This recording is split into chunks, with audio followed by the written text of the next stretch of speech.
Seigneur Dieu notre Père, nous te sommes reconnaissants de ce moment de sabbat que tu nous permets de vivre ensemble grâce à ces moyens techniques.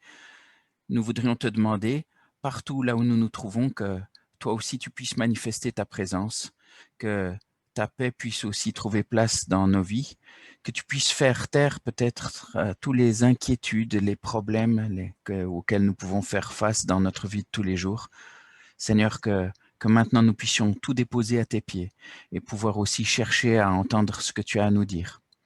Tiens-toi tout spécialement auprès de notre frère Roberto Badenas, que tu puisses aussi oindre ses lèvres, qu'il puisse parler de ta part et que nous puissions être enrichis aussi par son message et rapprochés de toi.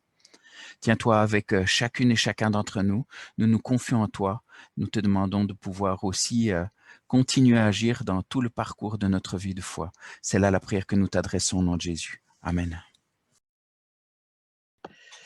C'est pour moi une joie de pouvoir partager avec vous ici depuis mon confinement, le confinement méditerranéen. Et là, vous êtes sur la mer du Nord, n'est-ce pas, avec les cathédrales puruniques, montagnes, etc., etc. Je suis très heureux de pouvoir partager avec vous. Alors, je me suis énormément enrichi en travaillant sur l'apôtre Paul. Et j'ai choisi je ne savais pas, je ne connais pas vos églises, mais je crois que j'ai choisi un passage qui me semble utile pour le moment où nous vivons. Un mot d'ordre de Paul pour des temps de crise. Et je voudrais qu'on puisse terminer ce moment de partage en que vous ayez appris par cœur un verset de la Bible très facile à mémoriser, Romains 12, 12. Vous savez, dans mon parcours sur les épîtres de Paul, en Espagne, il y a un proverbe qui dit que tous les chemins mènent à Rome, mais j'ai un proverbe pour mes étudiants, c'est que tous mes chemins bibliques mènent à Romain, pas à Rome, mais à Romain. Et alors aujourd'hui, je voudrais partager avec vous un mot d'ordre pour des temps de crise. Vous savez, l'apôtre Paul est célèbre et il a tellement de phrases célèbres que si nous faisons des enquêtes, et c'est déjà fait. Quels sont les versets bibliques, les partages bibliques du Nouveau Testament qui sont les plus courants, les plus souvent répétés dans le monde chrétien et même parfois en dehors? Et beaucoup de ces phrases viennent de l'apôtre de Paul. Le corps est le temple du Saint-Esprit. Il vaut mieux se marier que de brûler. Voilà. Le juste vivra par la foi. Ça, c'est des millions de fois qu'on répète cette phrase. Nous ne sommes pas sous la loi, mais sous la grâce. Vous êtes d'accord? Je peux tout en celui qui me rend fort. Voyez-vous, c'est des phrases que Paul a su formuler avec cette sagesse énorme pour moi qui suis un apprenti d'écrivain. Je m'émerveille devant cet auteur qui, en quelques peu de mots, peut résumer toute une philosophie de la vie. Que le soleil ne se couche pas sur votre colère. Cette phrase, je la trouve même dans tous les livres. J'ai travaillé pendant longtemps dans le département d'éducation. Tous les livres pour la famille, etc. Cette phrase est devenue même courante dans le monde de la psychologie. Où le péché abonde, la grâce surabonde. Si Dieu est pour nous, qui sera contre nous? Voilà toutes des phrases célèbres, mais j'ai choisi pour vous une qui est plus courte. Un mot d'ordre de Paul, un 6 mots. En réalité, en grec, il n'y a que 6 mots. Il y a l'article tête, mais il y a 3 datifs. Ne vous inquiétez pas, je vais parler très vite, je vais faire disparaître ça. Mais c'est pour que vous sachiez, il y a 3 datifs et 3 participes. Donc en réalité, c'est une rime. Cette phrase, ces 3 mots, regardez, elpidi hairontes, te thlipsei hypomenontes, to prosege, te prosege, proscaterountes. Donc, c'est-à-dire, voilà, passons en français. Donc, il y avait 3 datifs, 3 verbes, 3 participes. En réalité, il n'y avait que 6 mots qui sont résumés. Ici, nous avons une traduction littérale. 3 circonstances, en espérance, en affliction, en prière, et 3 attitudes à prendre. Joyeux, endurant, constant. En réalité, vraiment, il faut être un génie pour pouvoir résumer tout un programme de vie avec 6 mots. Et je crois ici, c'est le génie de Paul, c'est son cœur pastoral, c'est l'inspiration divine, c'est tout ensemble, mais nous pouvons avoir ici pour nous un mot d'ordre, un 6 mots seulement, en espérance joyeux, en affliction endurant, en prière constant. La version Louis II, qui est très belle, littérairement elle me plaît beaucoup, opte pour voilà 3 impératifs. Ils ne sont pas comme ça en grec, mais ce n'est pas important parce que c'est une traduction dynamique qui est magnifique. Alors, 3 impératifs résumant tout en 3 conseils. Réjouissez-vous en espérance, soyez patient dans l'affliction, persévérez dans la prière. 3 impératifs qui résument 3 conseils de vie. Et dans d'autres Bibles, la traduction est peut-être un peu différente. Ici, je ne vais pas, vous pouvez trouver d'autres traductions aussi vous-même, mais la Bible du Semeur, vous avez peut-être, elle est un peu plus proche de la structure de Paul, mais tout aussi belle que celle de second. L'espérance, quelle soit votre joie. L'épreuve, qu'elle vous trouve plein d'endurance. La prière, priez avec persévérance. Voilà, nous allons voir l'une après l'autre ces 3 devises de ce mot d'ordre pour des temps de crise. Joyeux, et je vais les reprendre dans un second parce que comme ça, on aura au moins une référence pour tous, la même. Joyeux en espérance. Vous savez, la joie, même si beaucoup de religieux n'ont pas encore découvert, la joie est une vertu chrétienne. Quand j'étais adolescent, je me souviens qu'une fois que j'étais présenté à d'autres amis, regardez, écoutez-moi la présentation qui était courante qu'on me faisait. Voilà, ici il y a Roberto qui est adventiste. Vous savez, il ne peut pas fumer, il ne peut pas boire, il ne peut pas aller à la discothèque, il ne va pas au cinéma. Mais alors, vous savez, les autres répondaient, alors, vous mettez un M, religion pour lui. Alors, il trouvait que c'était une religion vraiment très pauvre. Je ne me trouvais pas du tout dans cette définition. Et j'ai trouvé quand même, malheureusement, dans ma vie chrétienne, beaucoup de gens qui croient que la joie, en réalité, ils ne la vivent pas comme une vertu chrétienne. Vous savez, je ne sais pas si vous avez entendu, il y a un roman très fameux de Umberto Eco, même un film, Le nom de la rose, qui exprime cette religiosité médiévale où rire est un péché, n'est-ce pas? Et c'est très triste quand on pense qu'il y a des chrétiens qui pensent que être sérieux est incompatible avec la joie. Je trouve que c'est vraiment un peu dommage et je ne m'imagine pas du tout le Christ comme ça, et surtout pas Paul.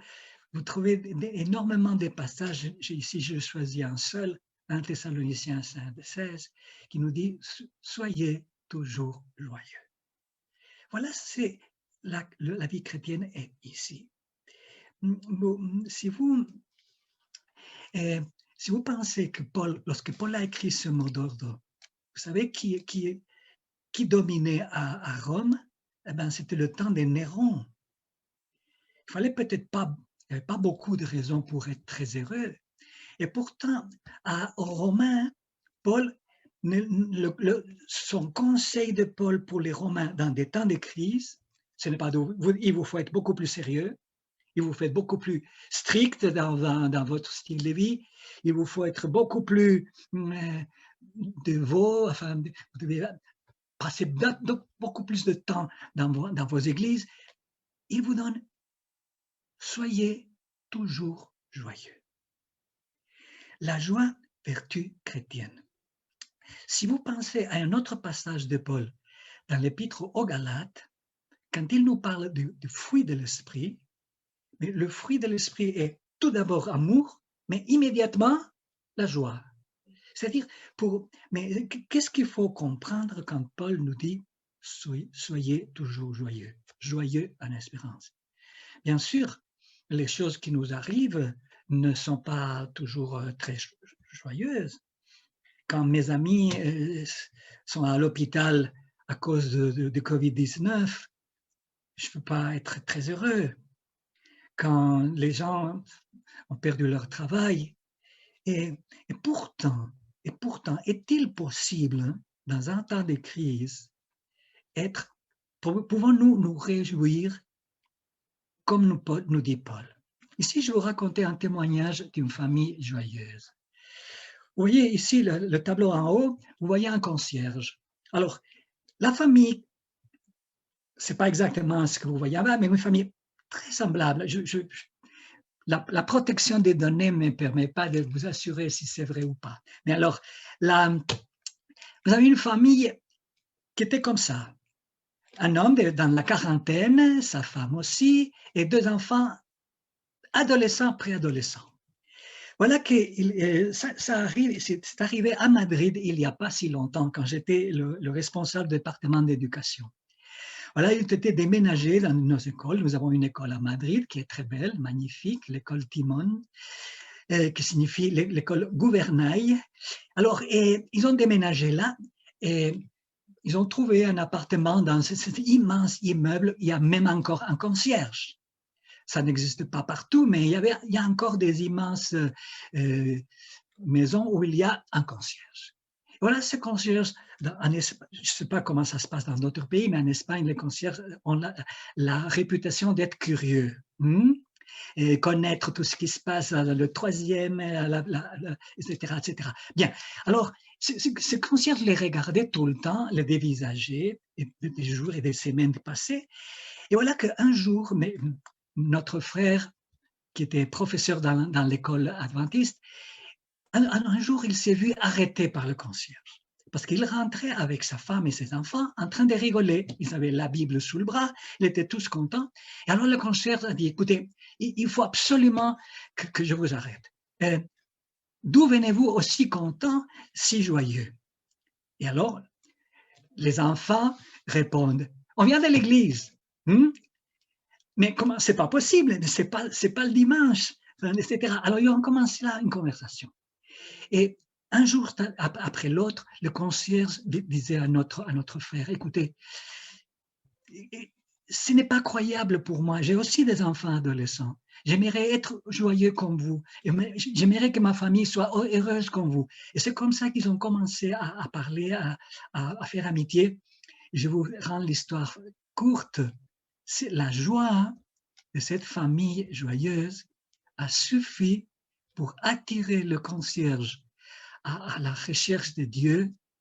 Et aujourd'hui, le concierge et sa famille sont adventistes, ont accepté le Christ. Pourquoi le témoignage d'une famille joyeuse, joyeux en espérance? Mais je dois vous dire que être joyeux n'est pas la même chose qu'être content. Je ne peux pas être content quand mon cousin est toujours à l'hôpital maintenant. Nos chrétiens, nous ne sommes pas contents de ce que nous avons, mais de ce que nous attendons. On nous demande d'être joyeux en espérance. Je ne veux pas être heureux avec ce qui m'arrive. Je ne veux pas être heureux avec ce qui arrive aux autres. Je ne veux pas être content de ce qui se passe autour de moi. Mais je peux être joyeux en espérance dans ce que j'attends, parce que je sais que le Covid va finir, que notre vie ici sur Terre est attendue par quelque chose de beaucoup plus beau. Et la fin du monde ne me fait aucune peur parce que c'est le début d'un monde nouveau. Et alors cette espérance, celle qui me transforme. Adventiste, le 5e jour, adventiste signifie que ma vie est transformée par ce que j'attends. Mais je suis heureux non pas parce que je vis, mais parce que je vais vivre. Alors, pour Paul qui est très réaliste, après, dans la première partie de son mot d'ordre joyeux en espérance, Il sait très bien que la vie est difficile. Et il sait que ces membres d'Église à l'époque de Néron, eh bien, ils allaient connaître bientôt les persécutions. Alors, son mot d'ordre a aussi une parole pour nous quand nous vivons dans des situations difficiles. Soyez patients dans l'affliction. Mais la patience est aussi une vertu chrétienne. La joie est une vertu chrétienne, mais la patience aussi. Et à tel point que l'Apocalypse nous dit que ça doit caractériser les saints des derniers jours. Voici la patience ou la persévérance, parfois en grec est le même mot, et parfois, pas toujours, n'est-ce pas, la persévérance ou la patience des saints. C'est-à-dire que si une caractéristique du chrétien est la joie, mais une autre aussi, c'est la patience. Et la patience, c'est dans l'affliction, dans les temps difficiles. Nous sommes entourés par des problèmes et cette pandémie a surpris l'humanité. On ne croyait pas une petite bête presque invisible pouvait arrêter la vie d'une manière aussi claire. Et ici me vient une petite anecdote. Il n'y a pas longtemps, j'ai visité ces caves. Ce sont des caves, des grottes souterraines dans une petite ville tout près d'ici, dans la région de Valencia où j'habite, qui s'appelle Requena. Et alors, la terre est faite d'une telle façon qu'elle est très facile à les câbles sont faciles à couper dans une pierre qui est pas très dure. Et alors, j'étais en train de visiter, et c'était extrêmement sombre, bien sûr, il y avait seulement le guide avait une lumière. Et à un moment donné, le guide a éteint la lumière. Il a éteint la lumière, on s'est trouvé dans une obscurité absolument totale parce que c'est beaucoup de mètres sous terre.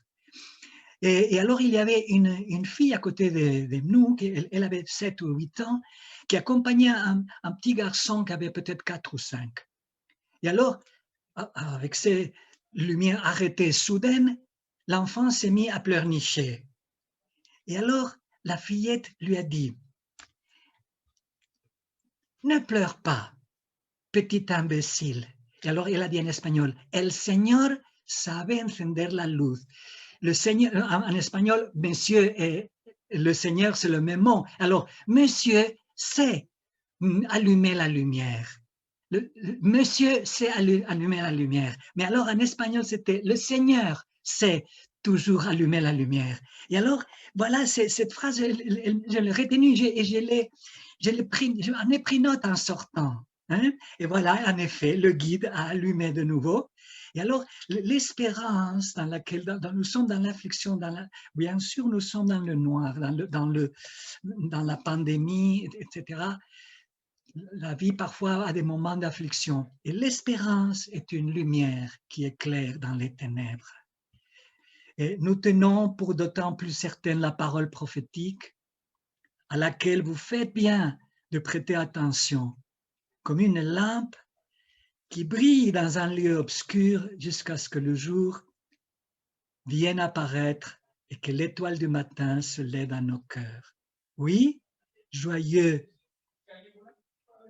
en espérance, mais soyez patients dans l'affliction. Quand j'étais jeune enfant et adolescent, je vivais dans une ferme qui était loin de tout.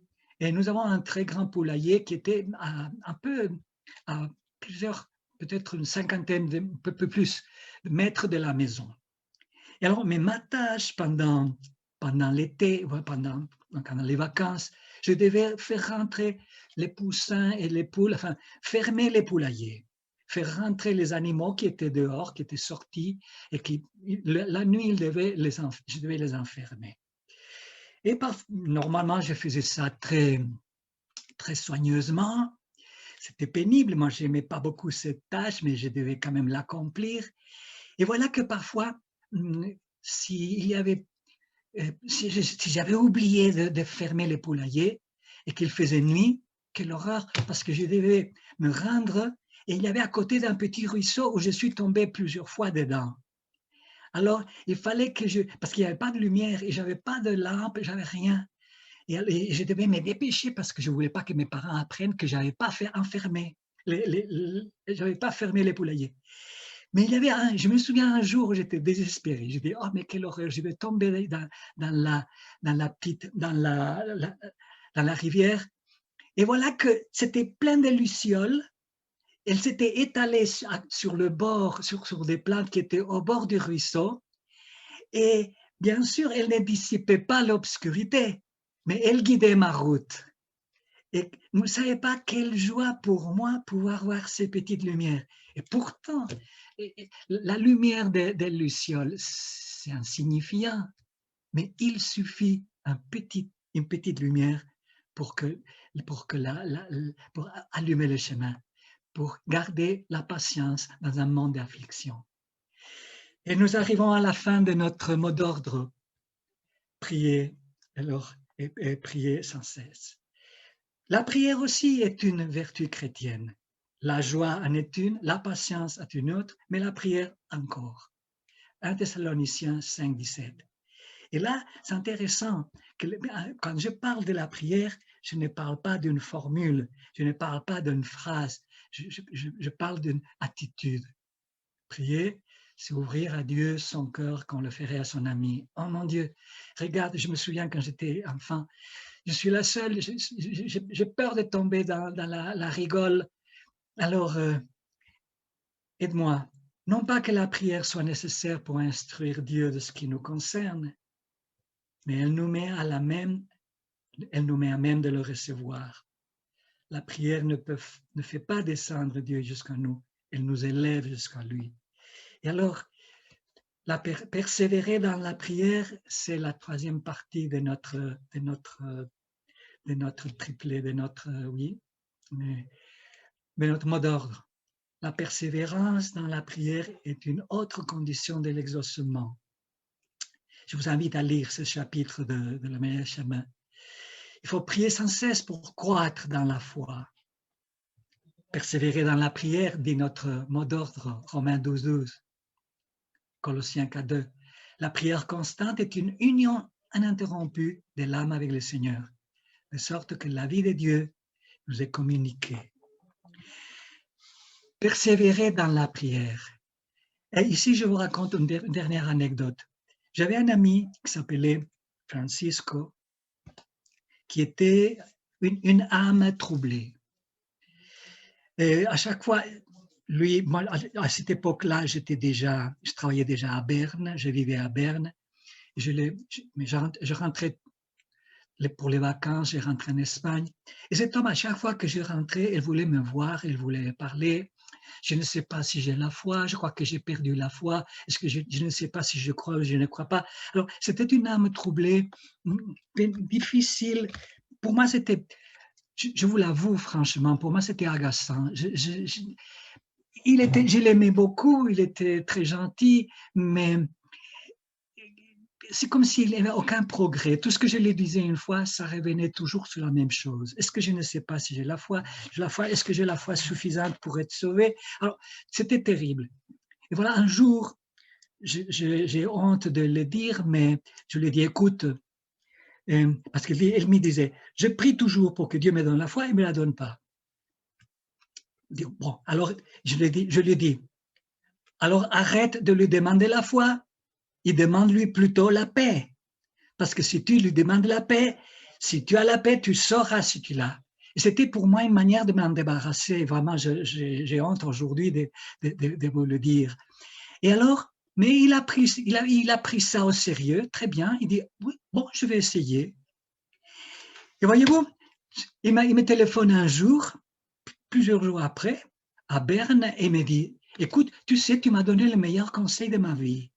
Je lui dis, mais je ne peux pas le croire. Il me dit, si, parce que tu m'as demandé de demander la paix. Alors, j'ai demandé la paix et il me l'a donnée. J'ai la paix dans le cœur. Alors, je n'ai plus peur de rien. Il était très malade. Hein.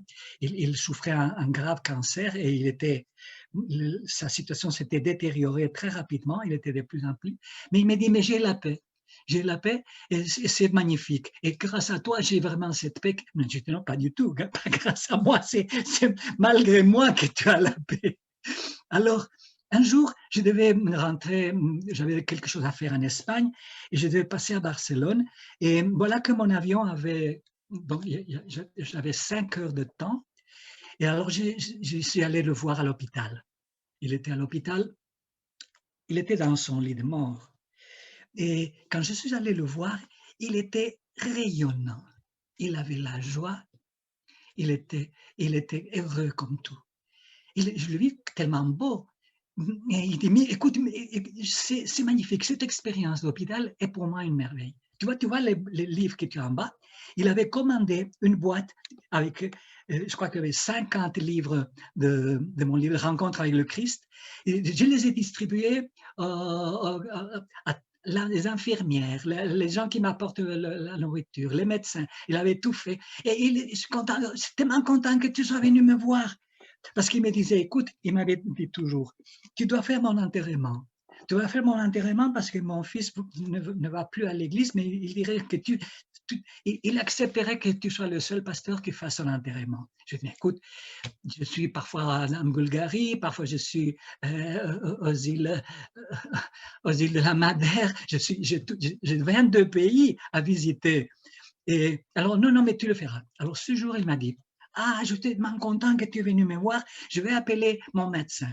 Alors, il appelle son médecin et pour me présenter, voilà, c'était un oncologue. Et alors, cet oncologiste lui a demandé un jour, et il m'a demandé, oui, il m'a présenté son aumônière. L'aumônier, c'était une nonne, une nonne catholique, une jeune dame. Et il appelle pour qu'elle vienne. Et la nonne dit, écoutez, cet homme, Francisco, moi, je suis là pour encourager les malades, je suis pour leur donner un peu d'espoir et de joie. Et voilà que lui, c'est lui qui m'encourage. Il me donne des études bibliques. Il m'a donné toute une série d'études bibliques. Et il est tellement heureux, il a la paix. C'est magnifique. Je ne sais pas, je viens toujours le consulter pour pouvoir savoir ce que j'ai fait avec d'autres malades. C'était incroyable, cette dame était. Et j'ai beaucoup apprécié votre livre. Et alors, il appelle son oncologiste. Et cette dame avait aussi le cancer elle-même. C'est quand même terrible quand les médecins sont malades, quand les policiers volent et les pasteurs pêchent. C'est quand même un monde terrible. Et alors, ce médecin lui a dit, Francisco, donne-moi ton secret. Pourquoi tu as cette paix? Alors il lui a dit, le secret c'est la prière. Alors il dit, s'il te plaît, écris-moi la prière, écris-moi cette prière. Et alors il dit, non, mais c'est pas c'est une attitude. Et alors voilà, il a donné son témoignage. Et j'étais tellement content de voir cet homme heureux que bon, je l'ai quitté. Et le surlendemain, il était décédé. Et j'ai fait son enterrement. Et avec son fils était rassuré, je ne vais pas dire qu'il était heureux, mais il était content que je puisse être là. Mais écoutez, je me préparais dans l'église la plus grande de Barcelone pour faire un service funèbre. Et voilà que quelqu'un me dit, attendez, je n'étais pas encore sorti sur le strade. Et un des diacres me dit, ici, attendez, il y a une dame qui veut absolument vous parler avant. Je dis, mais écoutez, nous avons un enterrement. Il dit, non, elle tient à que vous la receviez maintenant. Je dis, faites-la venir. Voilà, au départ, je ne l'ai pas reconnue parce que c'était la nonne, c'était l'aumônière de l'hôpital, habillée en costume, bien sûr en costume noir, mais elle n'était plus habillée en nonne. Elle me dit, écoutez, monsieur le pasteur, ce que je dois à Francisco est tellement important, il a tellement changé ma vie, il m'a donné un secret de la paix et que j'ai ici, j'ai écrit, elle m'a donné un texte, et j'ai dit, j'ai un texte que j'ai écrit moi-même, j'ai gribouillé ici, que j'aimerais le lire dans le service funèbre. Mais bien sûr, je sais que vous êtes adventiste, je suis catholique, j'aimerais que ce texte réponde à ce que vous êtes prêt à accepter. J'ai lu le texte, un texte que je garde comme un trésor, Je dis bien sûr. Et dans le texte résumé, il dit, j'ai été encouragé par quelqu'un qui a vécu le christianisme d'une manière comme moi-même, je n'avais jamais connu. Et il m'a donné le secret de la joie, le secret de la persévérance dans mon travail difficile et pénible où tous les jours je vois des morts, et aussi le secret de la prière. Et alors je peux dire maintenant que je ne crois plus les mêmes choses que je croyais quand j'ai connu Francisco et que je peux me considérer votre sœur.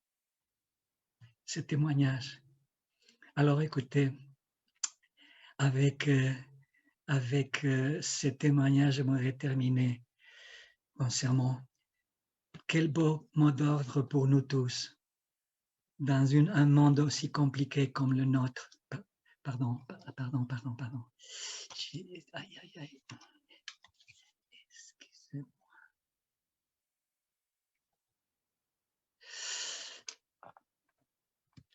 Un mot d'ordre pour les temps de crise, oui.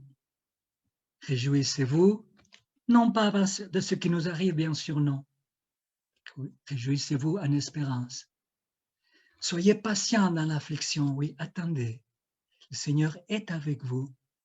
Le Seigneur, il sait allumer la lumière, hein, comme la petite fille. Le Seigneur va donner la lumière quand il faudra. Persévérer dans la prière et vous trouverez la paix comme mon ami, mon frère Francisco. Je vous souhaite beaucoup de bénédictions. Que Dieu vous garde dans vos temps difficiles et je prie que le Seigneur puisse garder dans votre cœur ce mot d'ordre pour que vous puissiez le vivre dans la joie, dans tous les temps difficiles, jusqu'à ce qu'il revienne. Amen. Amen. Amen. Amen. Le prochain sera... Amen. Amen. Merci Père éternel pour ce moment béni. Merci pour cette réunion à laquelle tu nous convies chaque sabbat. Et Seigneur, nous la vivons avec toi, avec des frères, avec des sœurs. Mais nous savons que nous sommes aussi en présence de tes anges. Et nous te disons merci Seigneur pour tout cela. Tu as préparé ton fils Roberto pour qu'il puisse être une source de bénédiction aussi, un outil dans ta main, un encouragement avec ces mots de Paul qui nous rappellent aussi l'importance, Seigneur, de cultiver cette joie au quotidien, malgré les défis qui sont les nôtres, malgré les crises que nous devons traverser, les difficultés, mais une joie en sachant, Seigneur, ce que tu nous réserves, ce que tu as préparé pour nous et qui va bientôt arriver. Seigneur, aide-nous à persévérer, aide-nous à patienter, mais aide-nous aussi à être une joie pour les personnes qui nous entourent. C'est notre prière par les mérites, par l'exemple, par ce modèle de Jésus-Christ. Amen. Vous invitons à recevoir aussi la bénédiction et nous invitons pour cela notre frère Roberto Badenas à prier pour nous. Que l'Éternel te bénisse et qu'il te garde. Que l'Éternel fasse luire sa face sur toi et qu'il t'accorde sa grâce. Que l'Éternel tourne sa face vers toi et qu'il te donne la paix. Amen. Amen. Amen. Dieu vous bénisse.